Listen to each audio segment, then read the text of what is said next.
Caseros fue inaugurada el 23 de abril de 1979 con el discurso del doctor Alberto Rodríguez Varela, ministro de Justicia en los tiempos del general Videla. Su edificio, con una superficie de 85.000 metros cuadrados cubiertos, 2 torres de 22 pisos, 2 subsuelos, albergue y comedor para 240 guardiacárceles, era la niña mimada del sistema penitenciario argentino.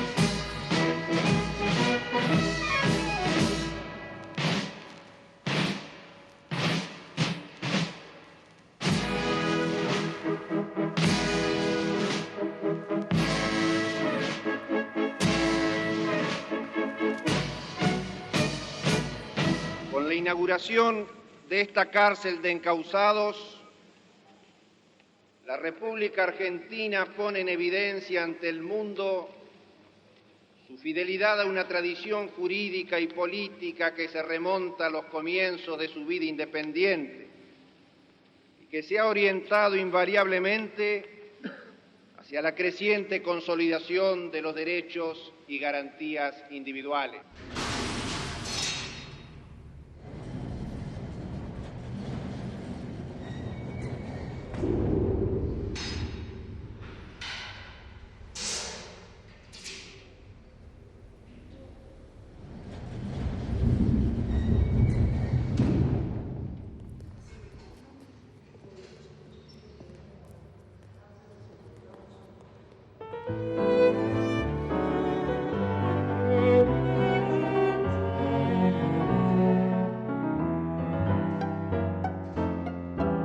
La causa que abrazaste vos, sin grupo te jugaste, enfrentándolo al sistema sin pedir ni dar perdón. Un mal día te encanaron, pa' destruirte te encerraron, te llevaron a Caseros, con crueldad te maltrataron en los años que pasaron en la sórdida prisión. Si a mí me hubieran contado antes lo que nos hubiera tocado, lo que me iba a tocar vivir, yo hubiera dicho que eso era imposible de soportar, era imposible de aguantar.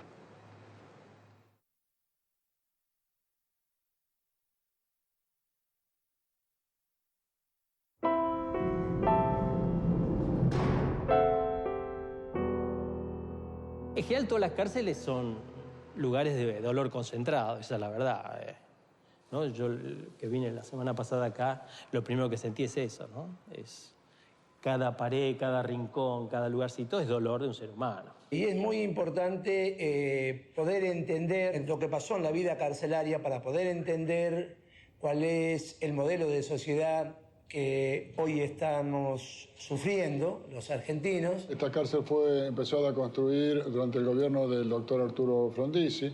En la época del gobierno del doctor Cámpora se decidió postergar o cerrar definitivamente las posibilidades de su habilitación y la dictadura genocida aceleró el proceso para su habilitación.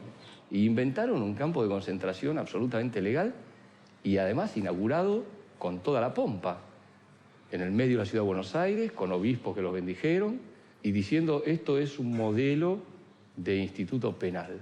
Y bueno, si los institutos penales sirven para destruir a la gente, evidentemente esto es un modelo de instituto penal. Las torres contaban con 1.996 celdas individuales de 2,30 metros por 1,30. 1.360 celdas se destinaban al alojamiento permanente de los presos. 140, con puertas macizas, eran para el aislamiento de los castigados. Las cárceles, a medida que avanzan los sistemas de control y de represión, depositan cada vez más la política carcelaria en el arquitecto. Alguien que nunca estuvo preso y va a Sierra Chica se asusta, se desmaya. Pues Sierra Chica es muy impresionante y rememora todo el imaginario que uno tiene sobre los presos con la bola de hierro, esas cosas. Venía alguien acá y decía, ah, qué bien, qué bien. Pero lo cierto es que en Sierra Chica el preso tiene más libertad de movimientos que acá.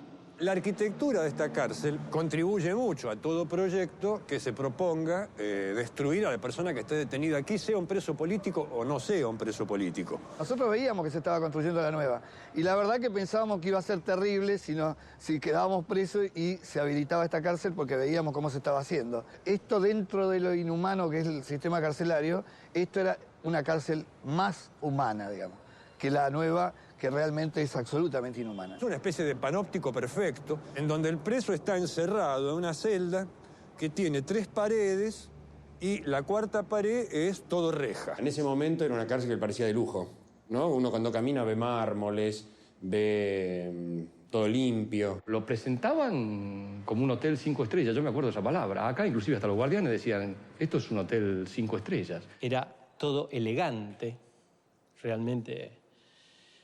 Lo que son los chanchos, los calabozos del último piso, del piso 18, tienen unas ventanas que tienen una vista al río de un lado y del otro lado al resto de la ciudad, que muchos porteños envidiarían.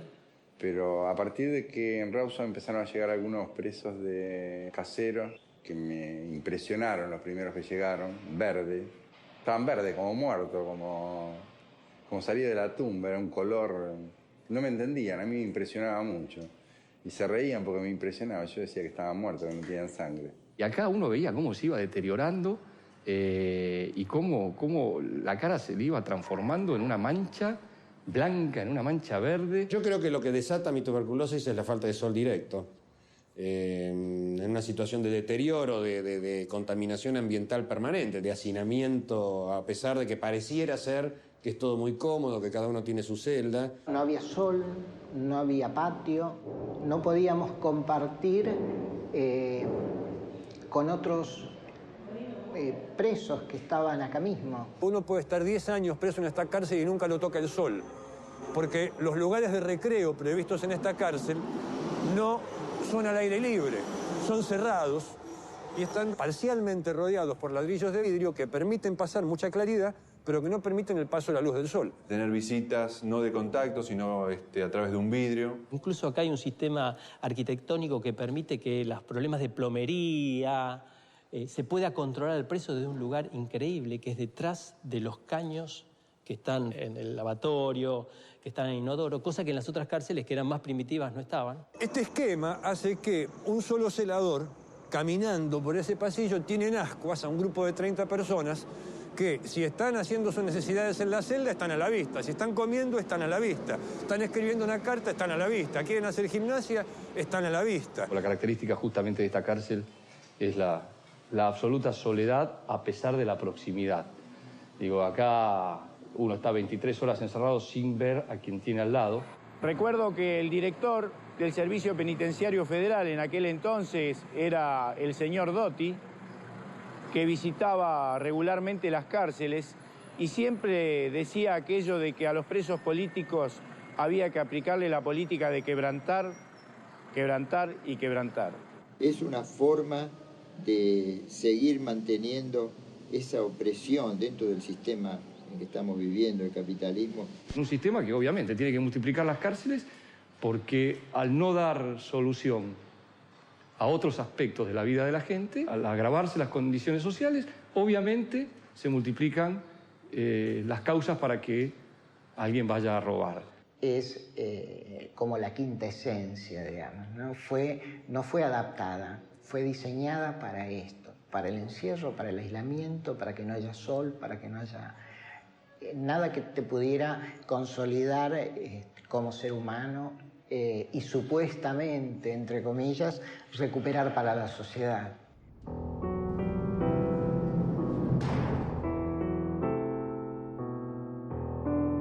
Hubo época en donde ser trasladado significaba, bueno, el camino a una golpiza, a un deterioro físico muy grande, ¿no? Y en muchas ocasiones al miedo de que en ese traslado no nos llevaban a otra cárcel, sino nos llevaban para matarnos. Veníamos en los camiones celulares en pequeñas celdas, pero tenía una pequeña ventanita. Y bueno, para un porteño como yo, volver a encontrarse con la ciudad, después de 6 años de ver a través de la ventana de la celda de Magdalena solo el campo, tenía su cosa festiva. No sabíamos a dónde estábamos yendo, entramos todos encapuchados. La verdad es que recién hoy que entro a la cárcel de vuelta conozco la planta baja, nunca la conocí. Después en Sierra Chica o estar acá, para toda la gente que llegaba acá era en alguna medida como una alegría, en el sentido que ya había una situación de estabilidad desde el punto de vista de la vida que no había habido antes. Aquí estamos en la Leonera. En verdad no podemos reconocer el terreno porque veníamos a los tumbos. Nos traían muy rápidamente a los golpes, de modo tal que no podemos reconocer hoy esto. Pero sí era el lugar de entrada común de todos los traslados de los presos políticos. Y acá nos hacían digamos, la blande de la espera, la recepción. Además nos hacían querer mucho entre nosotros porque íbamos así. A ver, mostrar. Íbamos así. Así de un lado, no. Y una por atrás. Y una por atrás. Claro, esta por atrás. No. Así. Así. Y la otra mano acá. Es acá, ahí, así. Y agachado así, ¿no? Y entraba. Veníamos para un bailecito. Corriendo. No, yo recuerdo una anécdota, ¿no? Que es risueña, pero resulta que veníamos con la C, Calvo, el ascensor es grande. Venía Conca, bueno, Corregidor, y un guardia me entró a pegar, a mí solo. Y yo le pregunté, ¿por qué me pega? Y dice, por feo te pego. La preocupación ahí fundamental era tratar de eludir los palazos de las 2 filas de guardias que se ponían para pegarnos. Quisieron hacer lo mismo con los muchachos de Coronda y ellos venían de una política de mucha resistencia. Se dieron vuelta y le empezaron a pegar a los de la Requisa. El resultado fue que yo llegué al día siguiente con 12, 14 muchachos, los de la Requisa amabilísimos. En realidad, cuando llegamos a la cárcel, nos impresionó el lujo. Es más, yo creo que las primeras semanas nos engañamos. Creo que la primera semana estábamos, qué bien que estamos acá.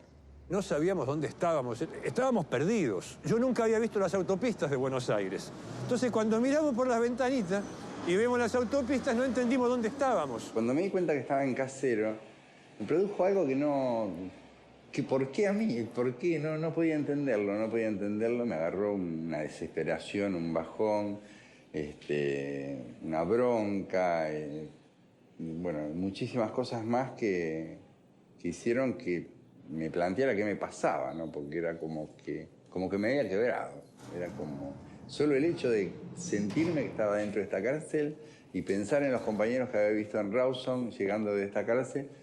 Me desesperó la oscuridad, me desesperó al otro día cuando amaneció, que no me di cuenta que amaneció, no dormí en toda la noche, pensando que estaba en Casero.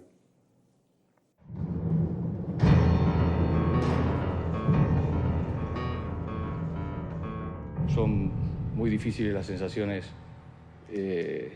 para transmitir que uno vuelve a vivir cuando se para acá y ve en el lugar donde uno vivió durante 1 año y medio o trató de vivir. Y esto era lo que la dictadura nos ponía como lugar de confort. Esta es la cama. Este es un armario que nosotros teníamos para guardar la comida, los libros. Un régimen muy duro teníamos, en el sentido de determinada cantidad de horas podíamos estar acostados en la celda, siendo que casi lo único que teníamos era la cama. Se podía estar sentado, aquí había una banqueta y una mesita, y bueno, en ese lugar donde se podía leer. No se podía hablar entre compañeros, no se podía comunicar cuando estábamos encerrados. La actividad acá era leer, tratábamos de hacer comentarios políticos, y una actividad bastante intensa era tomar mate. La lucha por el agua caliente era una lucha que comenzaba ahí cuando nos despertábamos, era un enfrentamiento que duraba todo el día, un mate. Tomaba mate solamente aquel que tenía la familia, que le podía traer un termo, y estaba prohibido cebar mate o estaba prohibido prestar las cosas. Tanto para dormir la siesta como para hacer guardia, como para leer los documentos que venían por la paloma o que lo pasaba un compañero. Para todas esas cosas había que montar guardia con un espejo. Lo poníamos así, para ver si venía, ya sea de un lado o del otro. El compañero que cuando decía verde estaba el camino despejado y podíamos hacer gimnasia, dormir un rato o leer un documento. Y si decía rojo, bueno, había que encanutar todo. Y nosotros lo que hacíamos era cebar mate y con el compañero de al lado, de un lado o de otro, nos íbamos pasando el mate. Tomábamos mate y él lo pasaba, chupábamos un mate y lo volvíamos a pasar. Pero esta actividad también estaba prohibida. Los compañeros no podían hablar de política. Si el guardia los escuchaba hablando de política, iban a los calabozos de castigo. A veces nos llevaban a un gimnasio que había acá arriba. Teóricamente tenía que ser una vez por semana eso, pero nunca era una vez por semana, o porque no había guardias disponibles, o porque se había cortado el ascensor, o porque, y no íbamos. Todo lo que podía hacer la vida más placentera estaba prohibido. No había nunca ni una intimidad absoluta ni una situación de socialización permanente. Uno, lo único que podía ver era una ventana que miraba al cielo, la ventana no estaba en la celda, o sea, no se podía llegar a ver la ciudad a menos que uno se trepara en la celda con un gran riesgo de que lo castigaran. Uno no tenía intimidad porque escuchaba perfectamente los estornudos, absolutamente todo del compañero de celda, pero además no lo veía nunca. Esta es una situación bastante enloquecedora. Aquí estaba el inodoro, que nosotros le llamábamos el biorsi. Entonces abríamos la puerta para poder cagar sin que nos estén mirando. Para despertarnos ponían la música de los parlantes que habían con un volumen alto, cosa de irritarnos, de ponernos nerviosos. Tenía un sistema de sonido extraordinario que permitía que los guardiacales se deshincharan, ponían más fuerte y uno directamente se ensordecía. Ponían un mismo disco de los del Suquía las 24 horas. Las 24 horas. Pobres los del Suquía, digo porque los odio. Y estallaba todo, estallaba. Y marchas militares, marcha militar, 10, 15, 20 minutos, media hora, una hora de marchas militares. Yo supongo que la cortaban porque los mismos guardias la tenían que aguantar y no la soportaban más. Que cuando venía alguna visita de algún organismo internacional, nosotros ya nos dábamos cuenta por la comida que nos daban. Y entonces teníamos la suerte de tener mejor comida o por ahí alguna fruta. La Navidad en la cárcel no tuvo diferencia porque uno estaba encerrado en su celda y excepto, digamos, por esta cultura de que todos recordamos la Navidad y es una fiesta importante de la familia en la Argentina. El festejo era bueno, con agua y los jarritos de aluminio. Y bueno, me acuerdo que haber sacado el jarro por la reja y chocar el jarro con el que teníamos al lado y decir, bueno, hermano, feliz Navidad. Uno recordaba a su familia, festejaba la Navidad, soñaba con la libertad. Cantaban, había 7, 8 compañeros que formaban parte del coro. Entonces nos tuvimos que bancar el ensayo del coro durante 2 meses, la misma canción, en el salón, que ya al final le dijimos, bueno, Santiago, pará, porque era parte, ya con los parlantes, basta. Ensayaban La Pomeña, Eulogia Tapia en La Poma, y era bárbaro, porque sonaba escuchar las voces de los compañeros cantando, y además preparando eso para recibir a los familiares en un ámbito tan siniestro como este. Yo digo, creo que hasta a veces lo logramos llenar de vida. En este preciso lugar era el patio de recreo, que no estaba vacío como está ahora, había 2 mesas de ping-pong y podíamos circular por todo lo que es así unos pasillos, solamente de a 2, nunca más de 2 juntos, ¿no? En aquel momento nos parecía inmenso porque, claro, después de estar 23 horas por día en, creo que es 1,20 m por 2, salir a un patio de recreo que era un poco más grande. La vigilancia de recreo estaba sobre este balcón. Esto estaba todo, tenía los vidrios, entonces la luz era escasísima. ¿Te acordás que acá había una mesita con unos... Las mesitas de ajedrez? Sí, había mesitas Yo voy a ser del Perlín. Yo voy a ser del flaco Perlín. Iba corriendo acá. Caminaba solo, enojado. Cuando alguno se me abandonaba por ahí una curva, el loco se saltaba por arriba de los bancos, ¿te acordás? Pero a ustedes les pasa que cuando están nerviosos no pueden caminar en la casa también, de la pizza. Nuestra lucha acá era diaria, era tratar de buscar un pedacito de sol, porque no lo teníamos. Justamente una de las pocas cosas buenas era subirse a esta reja, así, acá, y mirar el río, que era una de los pocos lugares que se podía llegar a ver un poco la ciudad y fundamentalmente el amanecer. Cuando mi compañero el pájaro Colaone ponía su espejito ahí, nos trepábamos a la reja para mirar para afuera. Él miraba el amanecer, otros mirábamos las chicas que tomaban sol en las terrazas. Había compañeros que tenían una vista tan asombrosa que lograban ver detalles por mí sospechados a 300 metros de distancia. A la madrugada, como estábamos para el lado que da la vista al río, me trepaba a las rejas para mirar el amanecer. Y siendo así que un día me encuentran en ese lugar mirando el amanecer y me llevan a los calabozos.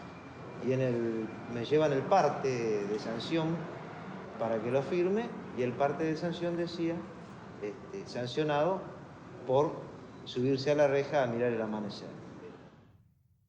Esta cárcel, con sus modernas instalaciones que permiten al interno dedicar sus horas de encierro al trabajo, el estudio, la meditación o el deporte, sin mortificaciones adicionales que agraven innecesariamente la privación de su libertad, constituye una afirmación tangible de principios fundamentales de nuestra organización política.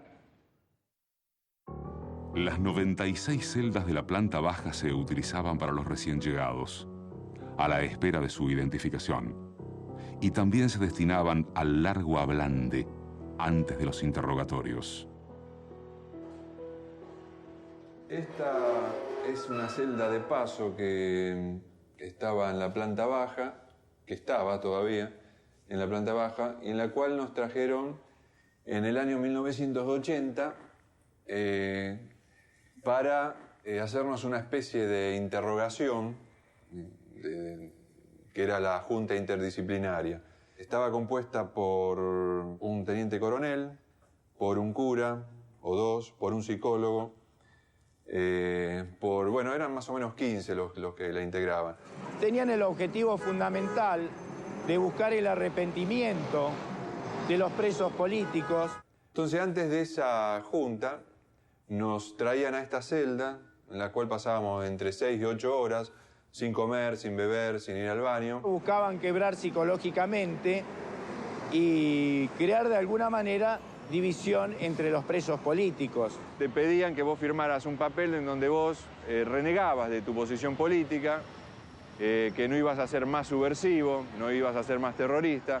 Nosotros le explicamos que no éramos terroristas, que lo sumo éramos políticos. Uno estaba siempre pendiente, con temor a equivocarse, ya sea en la cuestión del uniforme, de cómo se paraba, de cómo caminaba o qué es lo que hacía. Me ha tocado compartir con un gran amigo, el Piraña Salinas. Creo que tenemos el récord de castigos en calabozos desde el 75 en adelante. Yo tengo 367 días de calabozo. Los chanchos, como le decíamos nosotros, significaba un sistema donde nos sacaban la ropa, nos golpeaban, no nos daban de comer, nos quitaban las visitas. Y una mañana me abren el pasaplato y un preso común me tira 1 o 2 panes, ¿no verdad? Después de 2 o 3 días que no me proveían el alimento.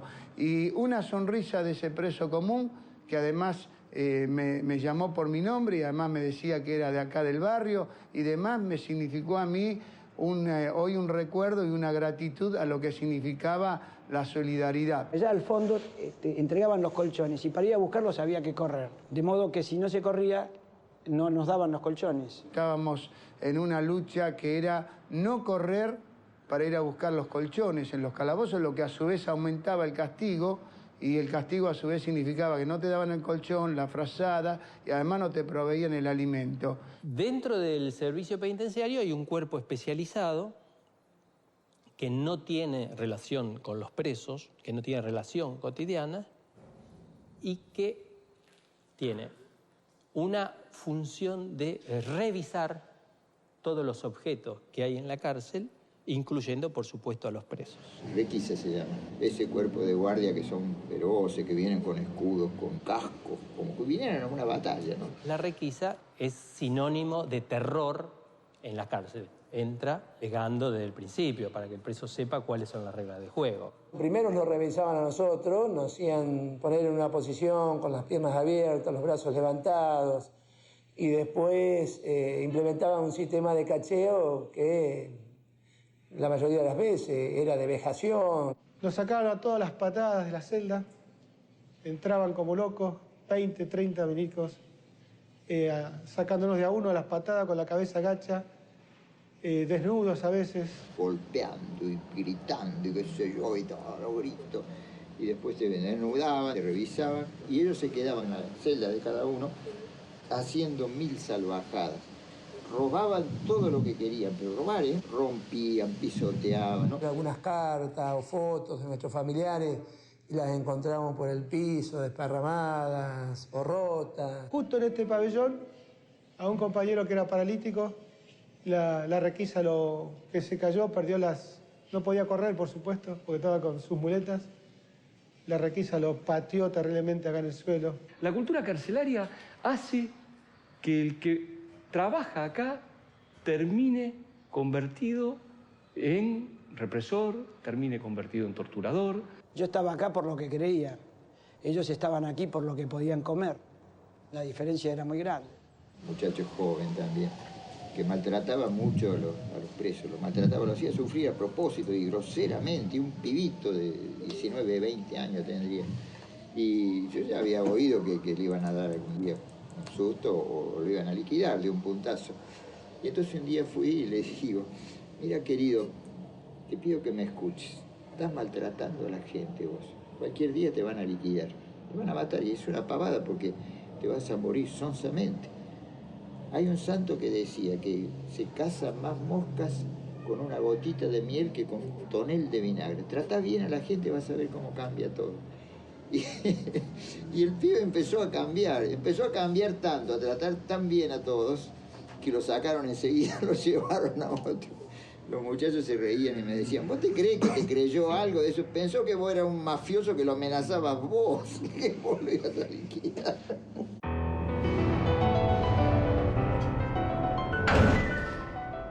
Y en las condiciones más siniestras de represión, más terribles de represión, nosotros mantuvimos la solidaridad muy en alto. En un radio de 5 o 6 celdas, había compañeros que daban cursos, ¿no? Que hablaban sobre determinados temas políticos, económicos. Cuando yo fui detenido, yo no caminaba sin aparatos.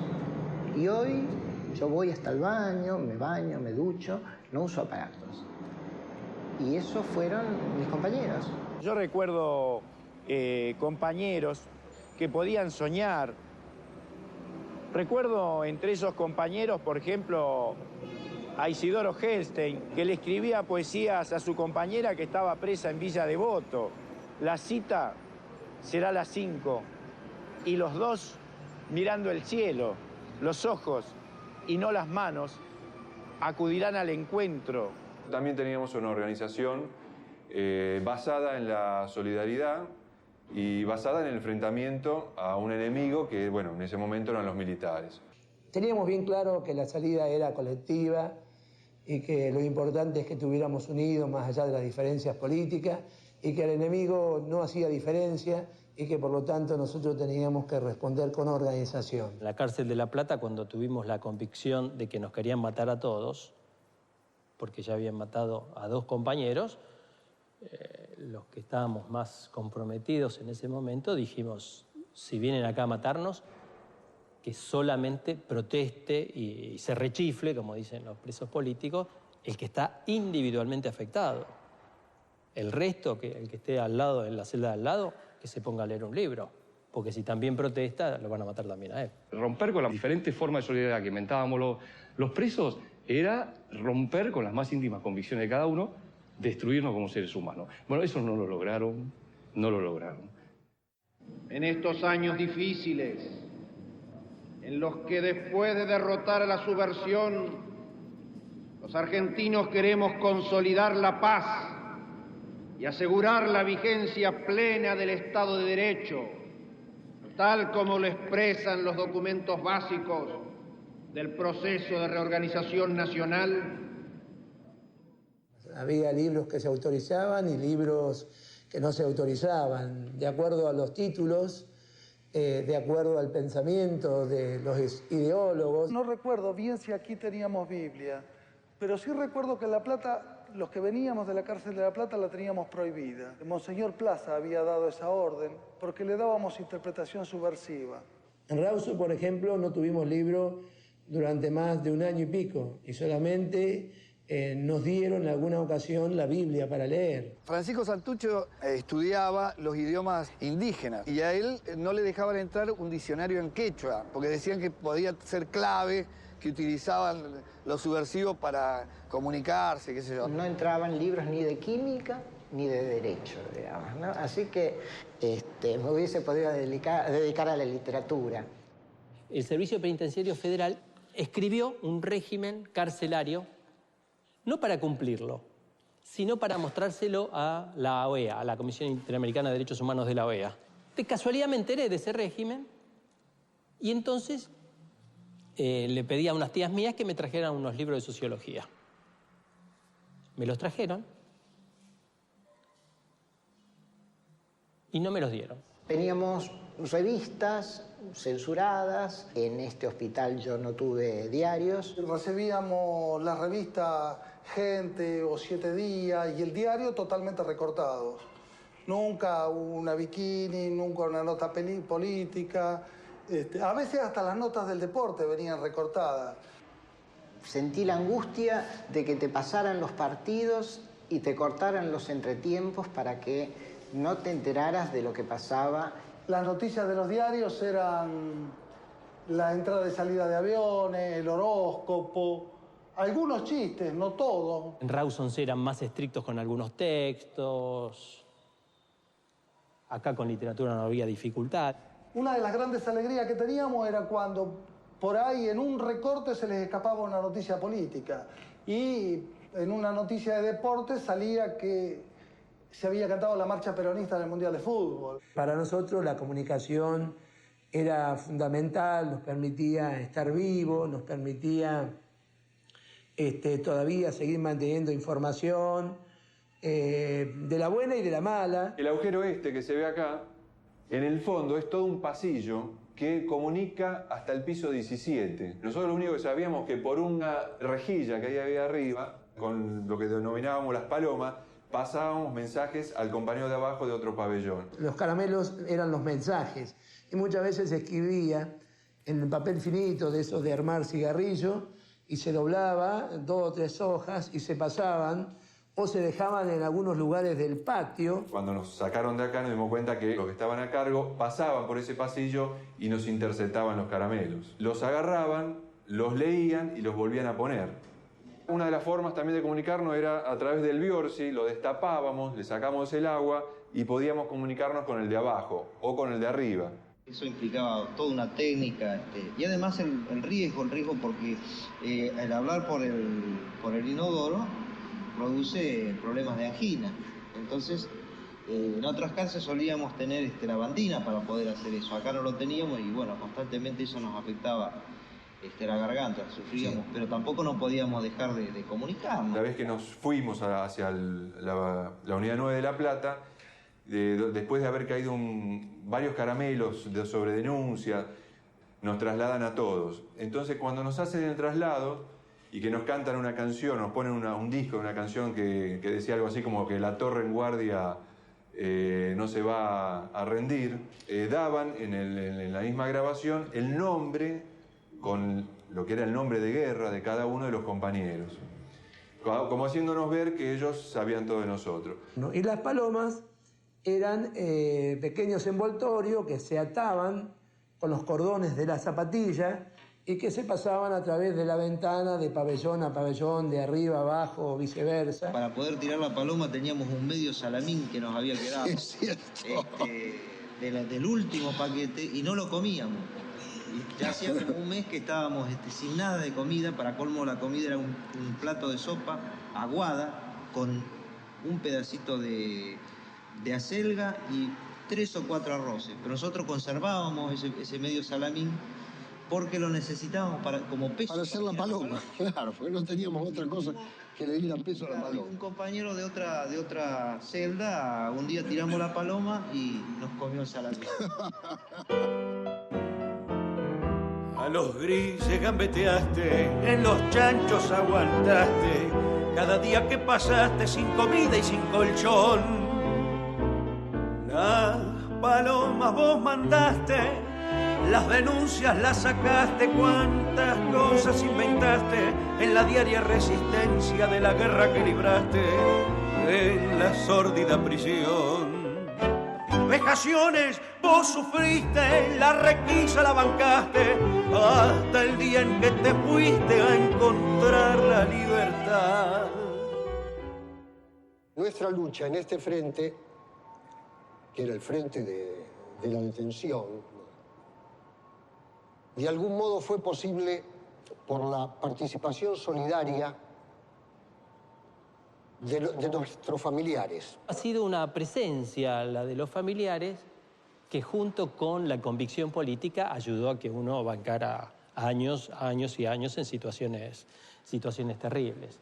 Con los familiares también todo un régimen de vejaciones, las requisas cuando iban a visitarnos, más en el caso de las mujeres. Hay muchos familiares que se abstienen de visitar a los presos por esa cosa, porque no es fácil acostumbrarse a que uno estar desnudo frente a una persona que no conoce, mostrarle el aparato genital y ese tipo de cosas, es medio desagradable, para decirlo suavemente. Yo me acuerdo la primera visita de mi madre acá, cuando llegamos, teníamos un uniforme absolutamente, además, humillante, y nos habían rapado. Y mi madre, que venía ya de visitarme en condiciones malas, 6 años en Magdalena, muy malas, cuando me vio con el uniforme y rapado de esa manera, primero casi no me había reconocido y me miraba fijo y como que no lo podía creer. Y trataba de disimular su angustia para no bajonearme a mí, ¿no? Y yo trataba también, porque eso era un ejercicio permanente entre los compañeros, digamos, transmitirnos alegría entre nosotros y también tratar de transmitir alegría hacia afuera.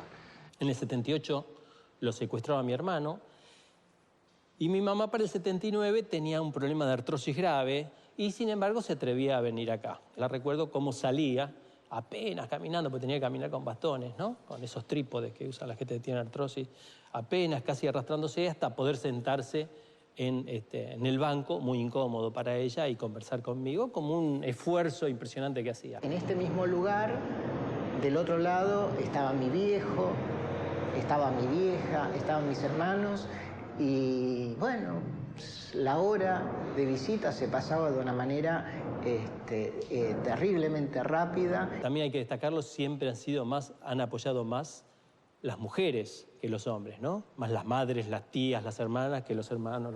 Los documentos los sacábamos a través de los familiares en unas cosas que eran unos caramelitos, que era como una uña, o sea, un documento que lo hacíamos con letra muy chiquita, con las lapiceras esas big finitas, en papel de arroz o papel de armar cigarrillo, y eso era un documento bastante grande. Bueno, lo sacamos. Para sacarlo había 2 formas para pasar a los familiares. Una era llevarlo en la boca y tratar de pasarlo, y otra era en los cojinetes de la nariz.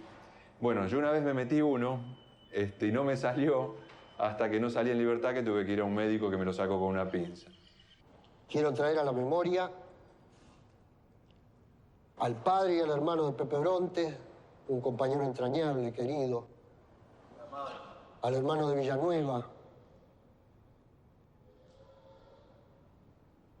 al padre y al hermano de Juan Carlos Dante Gullo, que estuvo hace un rato, la madre y el hermano de Juan Carlos Dante Gullo, que estuvo hace un rato con nosotros, y la compañera que por entonces era mi esposa, Alicia Nélida Calceta, que todos son hoy desaparecidos por haber prestado la solidaridad en aras, ya digo, no de personalmente, individualmente de cada uno de nosotros, ¿no?, sino de todos los compañeros que por entonces estábamos detenidos. La inauguración de un establecimiento modelo como esta unidad constituye un testimonio explícito de fe en el hombre, en su condición de imagen y semejanza del Altísimo, en su carácter de sustancia individual, racional y libre, en la posibilidad de su redención temporal y sobrenatural y en su irrenunciable vocación de eternidad. Es verdaderamente un tema muy doloroso porque evidentemente, según el mensaje de Jesús, toda la Iglesia tendríamos que haber estado junto a los perseguidos, junto a los maltratados, junto a los desaparecidos y en contra de la violencia de los militares, ¿no es cierto? La mayor jerarquía dentro de la Iglesia argentina jugó para el enemigo. Monseñor Piolaggi, embajador del Papa en la Argentina, nos visitó a los presos políticos y dio una misa en la Navidad del 79. Y con algunos presos políticos les manifestamos nuestra enorme preocupación, dado que había compañeros que se encontraban muy mal desde el punto de vista psicológico. La respuesta fue que él se entrevistaba permanentemente con la Junta Militar, a quienes trataba de sensibilizar, y que jugaba regularmente al tenis con Macera. El papel que cumplía el capellán era simplemente ser funcional al sistema, o sea, estaba dentro del régimen represivo. A los compañeros católicos o creyentes, cuando iban a hacer la confesión, bueno, le pedía datos y después estos datos eran pasados a los servicios de inteligencia. Trataba de interrogarnos en las misas que daba, o por ejemplo participó de los tribunales de interrogatorio que se habían conformado en la cárcel de Caseros. Cacabelo de apellido, se encargaba de llevarnos de prepo a la misa. El capellán Cacabello, que nos venía a tratar de hacer confesar, que nos arrepintiéramos, que teníamos que cambiar, que teníamos que firmar el papelito para demostrar que estábamos arrepentidos. Que es bueno también que sepamos hacer la diferencia, porque también nosotros compartimos la cárcel con compañeros sacerdotes. O sea que no podemos decir la Iglesia en general, porque la Iglesia también era esos compañeros que estuvieron junto con nosotros. También, gracias a Dios, gente generosa que cumplió su deber y que fue solidaria con los perseguidos y los maltratados y los pobres. Recuerdo al padre Joaquín Núñez, que actualmente sigue siendo sacerdote y que, bueno, fue un compañero más.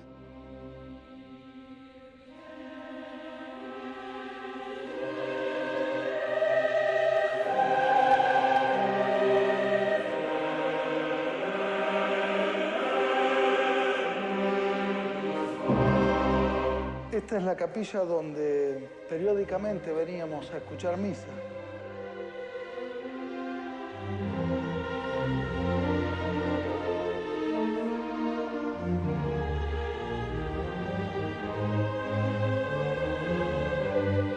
En este ámbito, bueno, tampoco escapábamos a la vigilancia, que era desde esta especie de balcón donde se situaban los guardias. La permanencia de los compañeros en la capilla era una situación de peligro.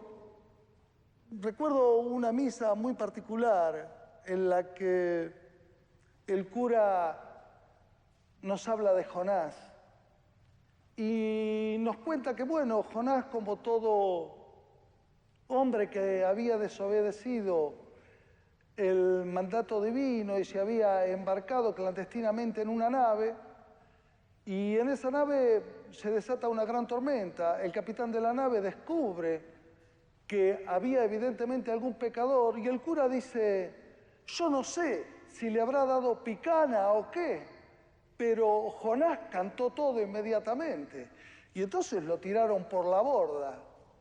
Todo esto dicho por el cura ante un auditorio de presos. Este es el pequeño cáliz que la familia Pallarols me hicieron para que pudiera celebrar en él. Yo tenía prohibido celebrar porque los carceleros me decían que yo ya no era más cura, que era un delincuente y que no tenía nada que hacer con cosas de la iglesia.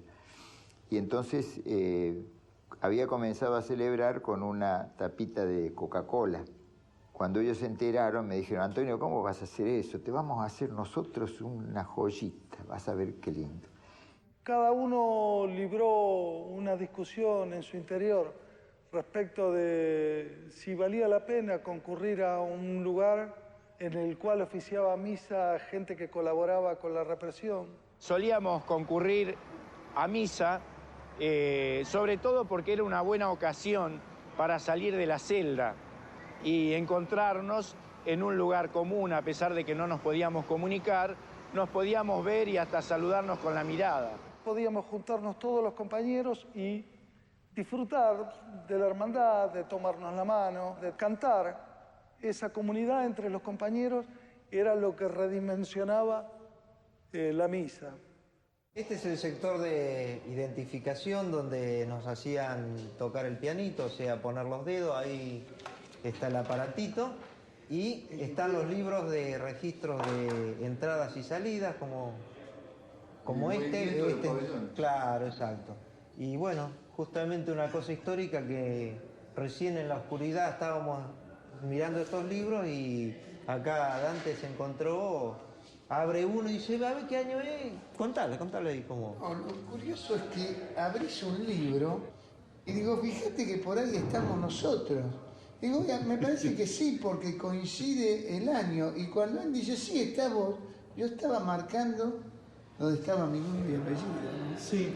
Lo increíble es que abrimos un libro y él pone el dedo exactamente en el lugar donde estaba su nombre. Un libro tirado en una oficina, olvidado, que ya a nadie le importa. Y encontramos el nombre de todos los compañeros con la celda en la que estábamos, a dónde fuimos, de dónde fuimos trasladados.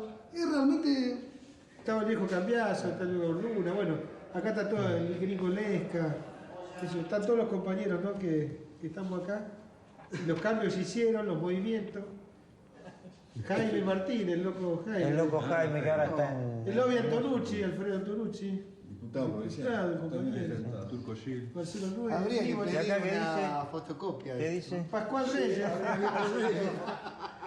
Bullo Juan Carlos. Mirá. Están todas. Mirá, Ramón.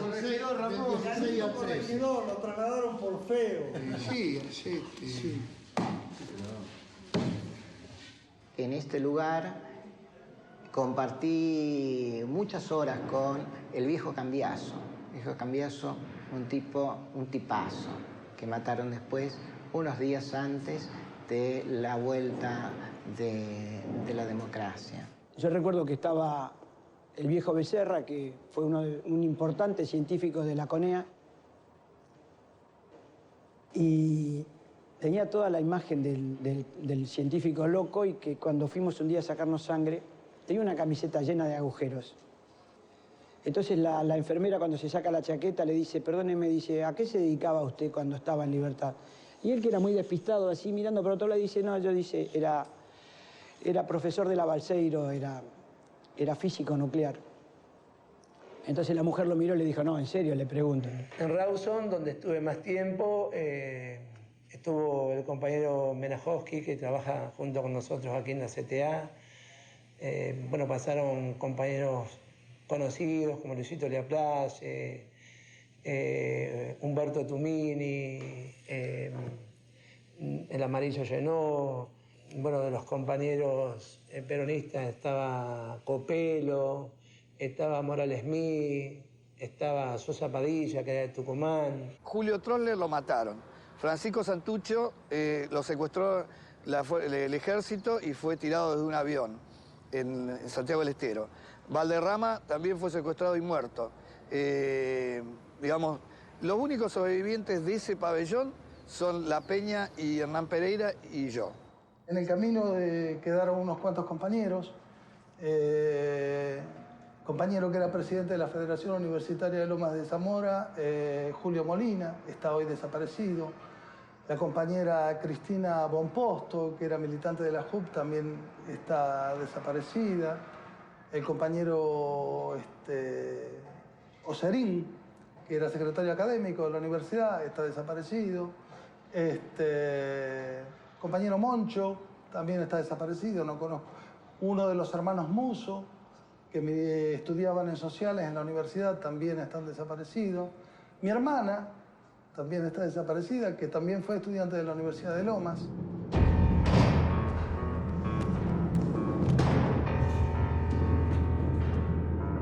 A mí me tocó compartir la celda con compañeros que tuvieron desequilibrios nerviosos.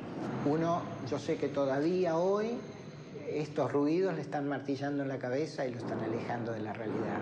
Este era un sistema muy armado en el mediano plazo para enloquecer a la gente. Acá hubo muchos suicidados, sí. Algunos suicidados y otros que lo suicidaron, ¿no?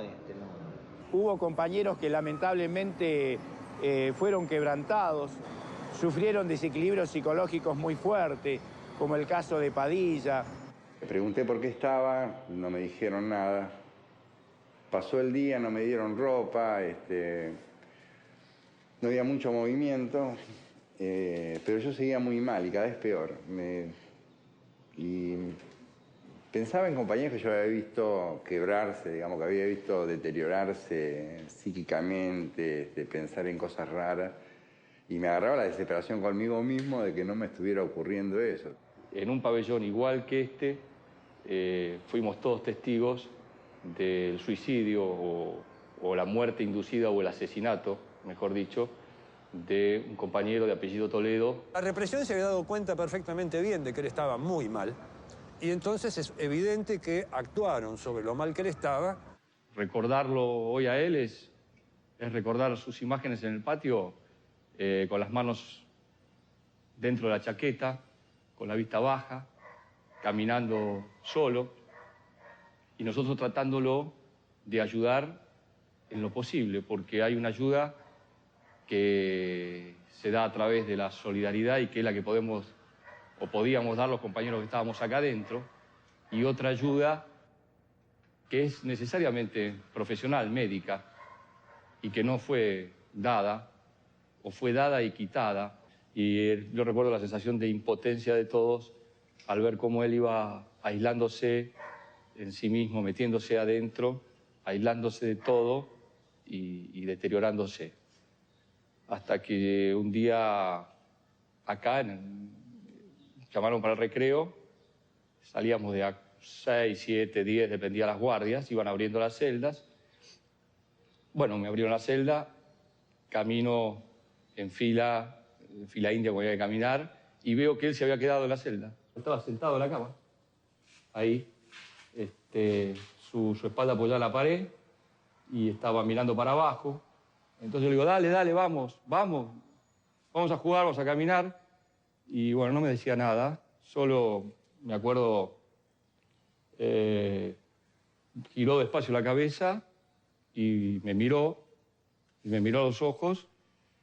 Y bueno, era una mirada realmente cargada de angustia, como diciendo, basta para mí. Nosotros salimos al patio y nos extrañó porque nosotros teníamos 1 hora y pasaron 2 horas y seguíamos ahí. Y pasaron 2 horas y media y seguíamos ahí. Y 3 horas. Y cuando nos hicieron entrar, ya Toledo no estaba en su celda. Recuerdo que algunos compañeros se cruzaron, no terminaron. Nos hacían entrar mientras sacaban el cuerpo en una camilla, tapado. Se había matado, se había colgado con una soga, con una sábana de acá. Y recuerdo que esa noche, no sé si fue una broma macabra que suele gastar el servicio penitenciario, o qué fue. Trajeron la cena más tarde y hubo una cena especial, hubo una carne al horno con papas, me acuerdo, carne al horno con papas, con salsa. Obviamente, no sé, es tan perverso que al recordarlo, yo la primera vez que lo recuerdo así, esto en público, digo, la mirada de Toledo ha sido un ejercicio íntimo de mi memoria y es la primera vez que lo reproduzco. Y ahora me acuerdo de la cena. Y lo que sí me acuerdo, que nos acordamos todos, nos debemos acordar todos de los que estábamos en este pabellón, era que por estos parlantes que están a escaso metro de nuestra cabeza, pasaron las marchas fúnebres durante toda la noche. La marcha fúnebre durante toda la noche. O sea, comida especial y marcha fúnebre. Eso fue el día de la muerte de Toledo.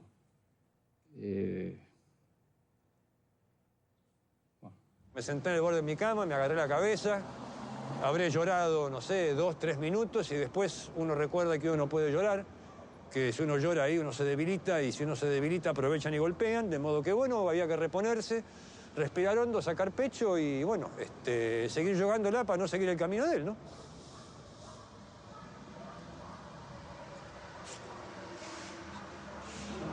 Lo obligaron. No fue un suicidio como otros. Se la calcularon. Caseros se pensó originariamente como cárcel de encausados, personas sometidas a un proceso cuya duración no debería durar más de 3 o 4 meses, pero terminó destinándose a presos sometidos a procesos que duraban años o a quienes, durante la dictadura, se encontraban a disposición del Poder Ejecutivo, lo que equivale a decir presos de la arbitrariedad.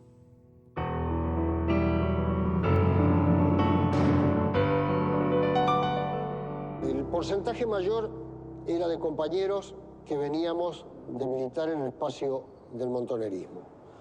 Después también la segunda organización que tenía mayor cantidad de detenidos era el PRT, y después compañeros del peronismo de base, compañeros de la FAL, compañeros de sectores peronistas del campo revolucionario pero que no estaban integrados a Montoneros, como compañeros del MR-17.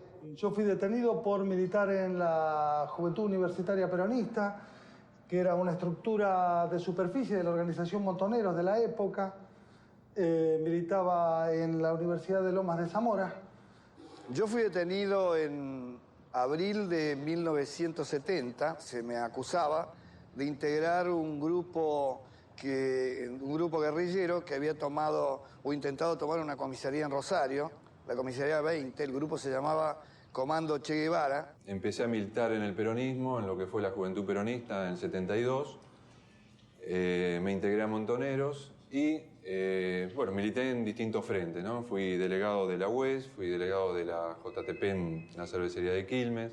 En una oportunidad, un compañero nuestro que fue herido en una acción en Córdoba, tenía una pierna que no le permitía caminar porque había perdido la pantorrilla.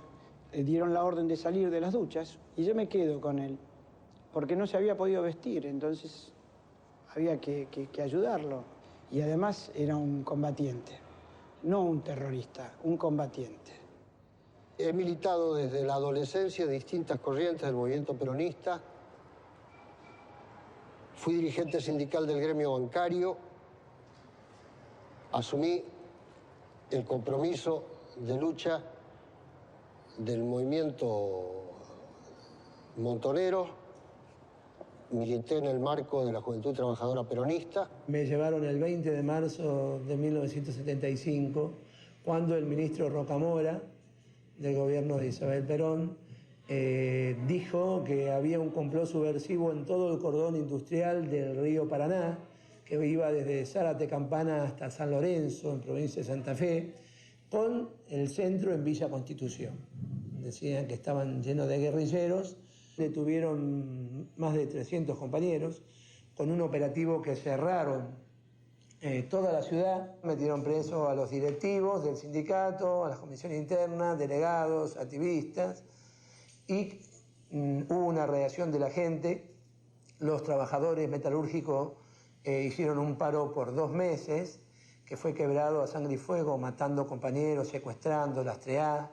Mi encarcelamiento fue producto de mi militancia política por haber abrazado la causa de Perón y Evita, la causa del peronismo revolucionario, la causa de la organización Montoneros y la causa fundamentalmente de los trabajadores argentinos, a través de la lucha que dieron los compañeros metalúrgicos de Quilmes, de mi fábrica. Yo fui militante del Partido Revolucionario de los Trabajadores, hecho del cual nunca manifesté arrepentimiento ni tampoco lo haré en el resto de mi vida. Con mis compañeros peronistas montoneros éramos generalmente un porcentaje muy elevado de los detenidos. Yo le he dicho a los militares en su momento que no era inocente, hoy lo sostengo, nunca lo he sido. Y puede que esté mal, pero va a estar mejor que no hacer nada. Y para llevarme un camión de leche o de carne para repartir en una villa tenía que llevar un FAL y me quedaba bien puesto. Y yo llevaba el FAL hasta el día que me detuvieron. Fui dirigente gremial y peronista, montonero también. Estuve 7 años y un poquito preso por pertenecer al RP. Me reivindico como militante de la causa popular, como militante gremial, que he sido mucho tiempo, como militante del movimiento peronista. Milité en la juventud peronista, en particular en la juventud universitaria peronista. Tenía 18 años y aspiraba a lo que aspirábamos muchos en ese momento, que era un país mejor. Este es el Comando de Sanidad del Ejército, o el nombre que tenga ahora, y es donde me detuvieron en 1973, cuando con la organización a la que yo pertenecía, el ERP, atacamos este cuartel, lo ocupamos, pero bueno, las cosas no salieron como estaban previstas, nos rodearon con fuerzas militares que se instalaron todo por acá, por alrededor, nos intimaron a la rendición y bueno, considerando que estamos en el medio de la ciudad, a la madrugada salimos con las manos en alto, nos rendimos y a partir de ahí, bueno, empecé a estar preso. Lo paradojal es que me detuvieron aquí, en el cuartel que está acá a mi derecha, pero años después descubrí que me habían metido preso en esa cárcel que se ve allá al fondo. Y ahora estoy acá otra vez de visita.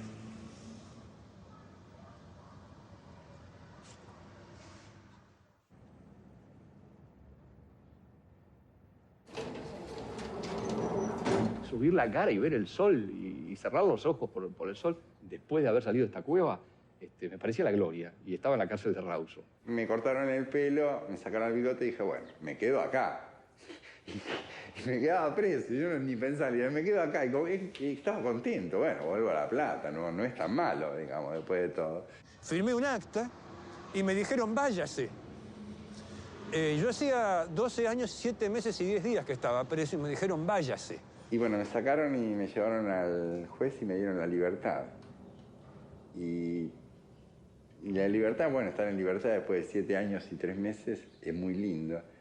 Pero creo que cuando me sacaron de acá fue casi la misma sensación que cuando salí de La Plata caminando. La gente de coordinación me llevó en un vehículo hasta Paraná y en Paraná fui recibido por el gobernador antes de ir a mi casa, en la casa de gobierno, donde se hizo todo un acto, donde él al final me entregó, como dijo, a su definitiva carcelera, o sea, mi mujer, digamos. Yo salí después de la Guerra de las Malvinas, cuando vino el Papa. Fui uno de los, creo que éramos 130 y pico, que dejaron libre en función de la visita papal. Los compañeros liberados, los familiares, los organismos de derechos humanos organizan una marcha en solidaridad. Y vino mucha gente a Devoto.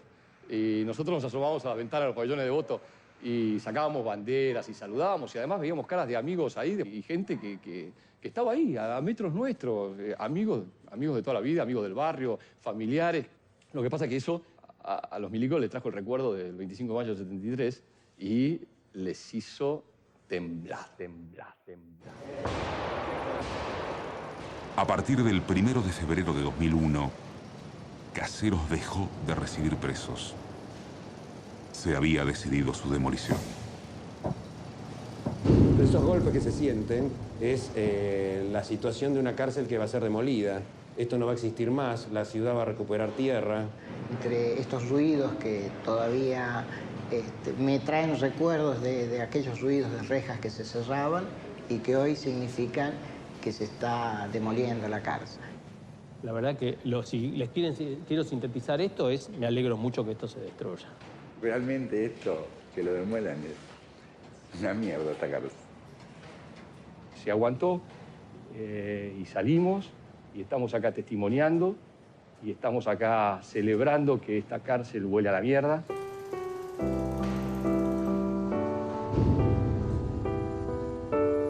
Cuando caí detenido, era obrero de Entel. Cuando salí en libertad me reincorporaron a Entel, luego me retiré. Entré a trabajar en PAMI, fui chofer de ambulancia durante 4 o 5 años y estoy estudiando Derecho en la Universidad de Lomas nuevamente. a la cual me agrada mucho volver. Soy secretario general del Sindicato Argentino de Músicos. Sigo siendo dirigente sindical. Sigo siendo un militante de la vida. Soy funcionario de la Defensoría del Pueblo de la Ciudad de Buenos Aires. Yo soy secretario parlamentario de la Cámara de Diputados de la provincia de Salta. Estoy siendo secretario general de la UON de Quilmes. Yo no soy diputado, soy presidente de la Comisión de Planeamiento Urbano de la legislatura. Yo soy un estudiante ahora, estudio periodismo, trabajo de taxista, estoy en una sociedad de fomento y estoy en la Comisión por la Memoria en Quilmes para recuperar la memoria popular, justamente. Nada que atente contra los intereses populares.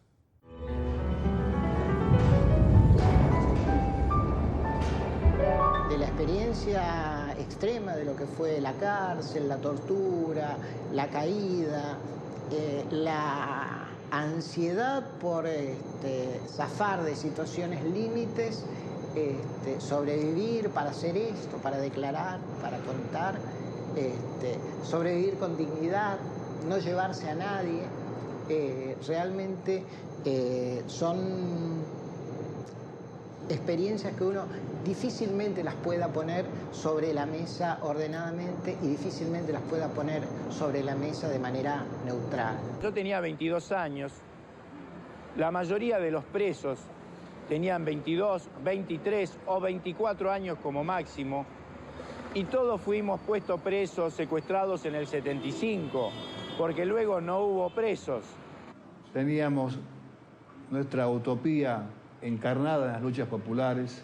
Ojalá podamos revertir esta derrota que nos causó el enemigo y podamos alcanzar el grado de utopía y de sueños que teníamos por los años 70. Nunca patrociné o nunca instigué a la violencia, pero tampoco nunca me presté a condenar violencia de abajo arriba, ¿no es cierto? Porque la violencia de los pobres es respuesta a la violencia mucho mayor de los grandes, de la cual no se dice nada, ¿no es cierto? Y esto seguirá como comenzó, sin pena ni gloria. Ha servido para encarcelar a argentinos, para dividir y destruir familias.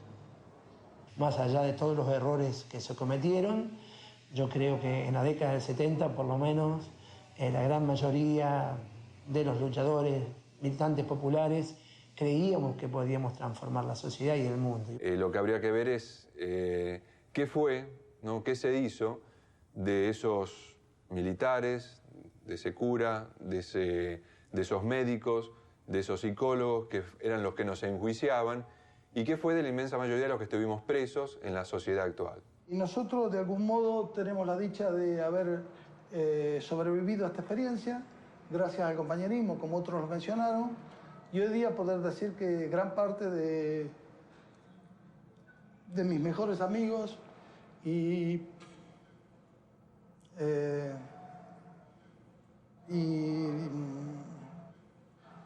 tal vez una de las experiencias más valiosas en el conocimiento de la conducta humana y el conocimiento de lo que es el amor, la fe y el compañerismo, la he vivido adentro de esta cárcel. Hoy te evoco para decirte, sos mi hermano y no me olvido de lo mucho que luchaste en la sórdida prisión, en la sórdida prisión. Bueno, mi nombre es Julio Mordoy, soy uruguayo. Me llamo Marcelo Bencentini. Mi nombre es Martín Jaime. Juan Carlos Dante Gullo. Como dicen todos, soy el Barba Gutiérrez. Soy Néstor Alberto Rojas. Yo soy Hugo Soriani, ex militante del PRT y el ERP. Estuve detenido durante 9 años, de los cuales 1 año y medio estuve aquí. Soy Antonio Puyané, hermano sacerdote. Soy Carlos Miguel Kunkel. Yo soy Alberto Piccinini, soy dirigente sindical. Me llamo Hugo Colabone, soy de Quilmes. Mi nombre es Hernán Invernici. Mi nombre es Pascual Reyes, bueno, también estuve detenido acá. Yo soy Ramón, corregidor. Yo soy Ernesto Villanueva, estuve preso durante todo el gobierno militar. Mi nombre es Valentín Mastrangelo, estuve preso en esta cárcel aproximadamente 1 año. Mi nombre es Luis Iglesias Barbeito. Mi nombre es Manuel Justo Gallero, soy abogado y entrerriano. Yo soy Pedro Ábalos, Nací en el 55, negro año para nosotros los argentinos. Tuve polio en el 56, negro año para nosotros los argentinos.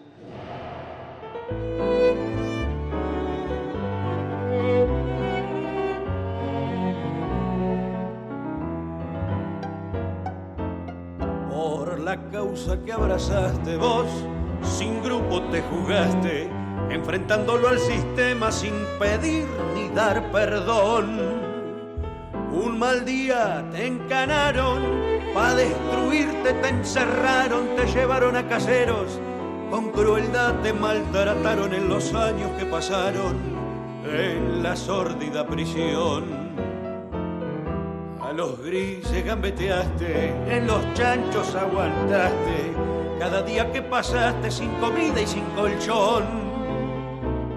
Las palomas vos mandaste, las denuncias las sacaste, cuántas cosas inventaste en la diaria resistencia de la guerra que libraste en la sórdida prisión. Vejaciones vos sufriste, la requisa la bancaste, hasta el día en que te fuiste a encontrar la libertad. Con justicia la demuelen, pero el alma lastimaron de los tantos que quedaron como sombras del recuerdo entre rejas atrapados en los años del terror. Hoy te evoco pa' decirte, sos mi hermano y no me olvido de lo mucho que luchaste en la sórdida prisión,